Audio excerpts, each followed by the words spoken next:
What started 4PA was just my love for the community. I grew up in Port Angeles, and over the years I had noticed kind of a shift and a change take place. There was an increase in the homeless population. There were a lot of public spaces and areas of the town that I loved and utilized that weren't the same anymore. They were damaged, a lot of garbage accumulating. And so I just kind of went on this journey to understand why. Met Joe at a meeting, and he was talking about when he was kind of in the first stages of development in the organization. So I first noticed 4PA on Facebook, noticed their posts, putting pictures up of their projects from start to finish, and I became very interested in what they were doing as an organization, started following them. After talking to a lot of people, I came up with a plan to address kind of two main issues that I thought were the main points, was to help people living on the streets get into a more permanent, stable housing situation or shelter, and to clean up the areas that had been damaged. I contacted him, got a hold of him, and just offered my help a little bit, and started kind of volunteering with him a few times a week, and eventually that led to him offering me a part-time job here. And so it's been almost a year and a half doing part-time, and I've been loving it. I'm a crew lead, so I lead volunteers on the routes like downtown or waterfront. And over the course of a few months, I generated enough interest in wanting to volunteer with them. And just as I was about to go and look for that opportunity, I saw they had advertised for a hired position. So I hopped on and applied for it. And I got a call from Joe, the founder of 4PA, asking for an interview. So we met up, had about a 30-minute interview or so, and the next thing I knew, I was getting a call back from him asking me to join the team. And I've been with them now for about 3.5 or 4 months, or thereabouts. 4PA is a federally recognized nonprofit organization, so we have they call it 501c3 status. Well, I was born and raised here, so I kind of know the town. Organizing ourselves that way, it keeps us on mission, because as a nonprofit, your goal is the mission, it's not for profit. I met Dalton, who works for 4PA, and he told me what 4PA is all about, and I was just like instantly addicted to it. So we solicited our community for $10 a month pledges, hoping that there would be enough people to do that to get us off the ground. So even that day I met him, I helped him pick some of the trash up where I was sitting at, just hanging out. And ever since then, I've been on some kind of wild adventures to me, finding out about spots that I never even knew about growing up here. So that was kind of cool. Yeah, so the process of cleaning up a site can look different depending on what the site is. But essentially, we've got a network of people that we collaborate with, from social service agencies to law enforcement, to number one, verify if the camp is unoccupied or abandoned. Once that takes place, our crew can come in and basically clean everything up, removing all the hazards, safely disposing of them, bagging up the garbage, and it's hauled to the local transfer station. We've got a good relationship with the city of Port Angeles. Anything we pick up on city property, we're able to dump at the transfer station for free. So with our whole idea of maintenance routes, we have them all up on our website. People can sign up and join us. We have Peabody, downtown, Tumwater, truck route, and the waterfront. Now, if a camp is occupied, it's definitely a different protocol, because we want people to get help. That's our kind of primary driver. So in that case, we'll call in social service workers to engage with them where they're at, see if we can get them connected to recovery services, medical if they need it, transportation to the local shelter, because there is a shelter that provides bedding and showers and restrooms and a place for people to go. So that would be a way that we can get people off of the public spaces into more stable housing.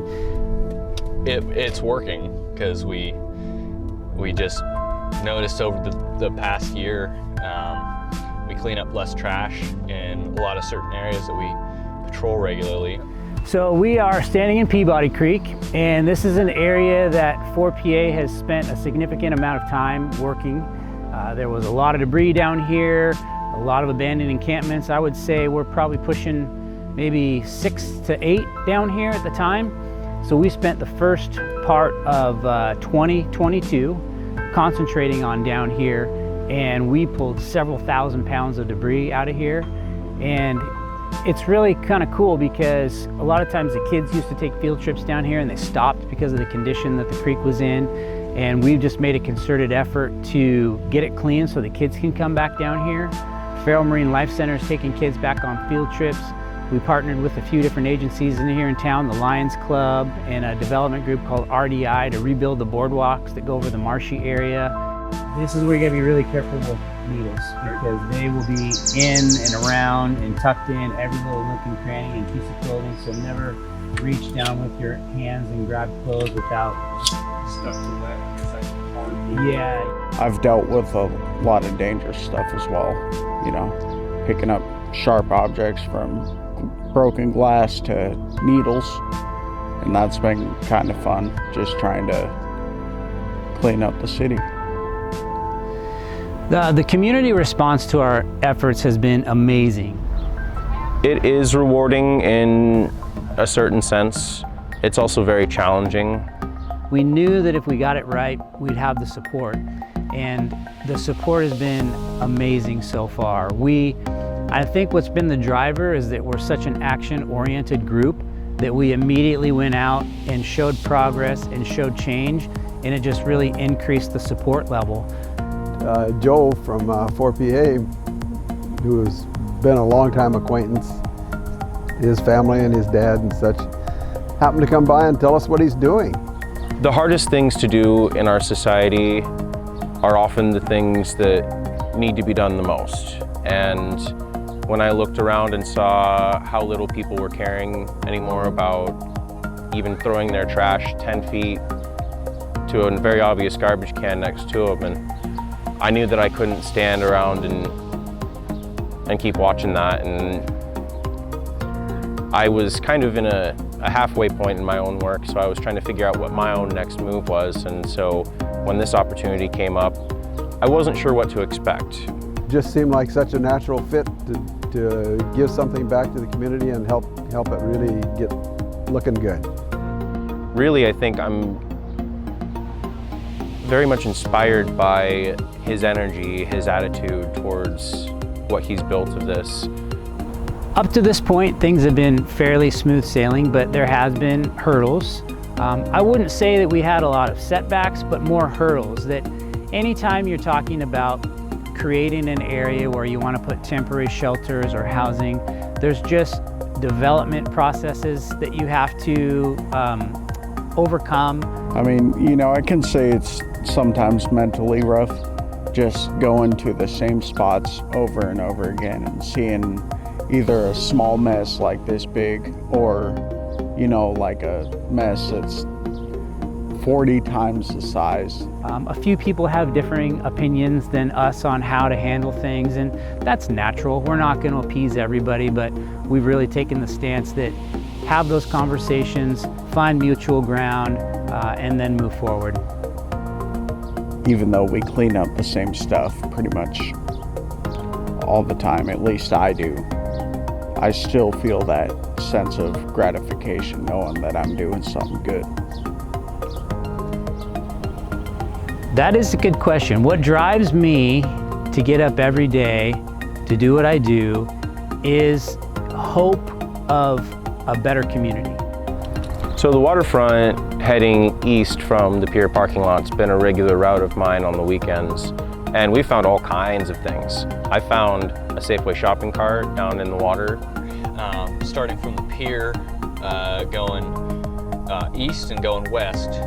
We get those, I think, once a week.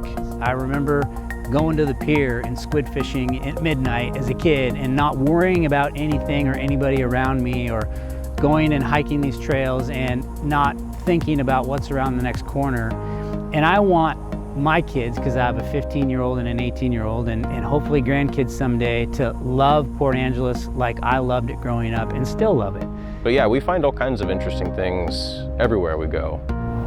If someone were to say to me that that's not possible to kind of get back to where things used to be, I would challenge them to come spend some time with us, because, you know, there are victories that we're seeing. I've lived here my whole life, which is 78 years now, and I like everything about it. But I do like it to look nice, so that's very important to me. We currently have 4 employees, 1 full-time and 3 part-time.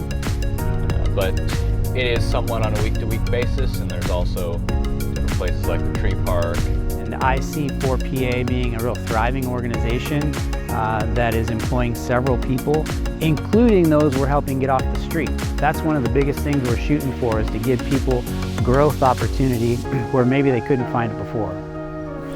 So since we spent so much time in Peabody Creek this last year and have it pretty well maintained, our focus and attention went over to Tumwater Creek. It's another prominent creek that comes out into the harbor, and we knew of spots up there that needed attention. And so we now have shifted gears, and from our waterfront all the way up to Highway 101, there's dozens of sites that have been used over the years, and we're kind of systematically chipping away at those. We're about halfway through. Pulled several thousand pounds of debris out. And what's cool about those is we've utilized our big volunteer work days and created human chains up the hill to pass the garbage bags, because the areas we're working in now are really far away from where we can park trucks. So we are hauling bags out farther than we ever have before, and it takes a whole village of people to do that. So we're utilizing extra volunteers, and we're happy to say, again, we're about 50% of the way done, and hopefully by the end of this year we'll have it cleared all the way up to the highway. There are various reasons for homelessness, but drug abuse, at least in our community, seems to be a major driver. Maybe it wasn't the cause of somebody getting on the street, but it certainly keeps them on the street, and they get enveloped in kind of a destructive lifestyle. See, this is the part that's a little dangerous. These are poking and sticking to their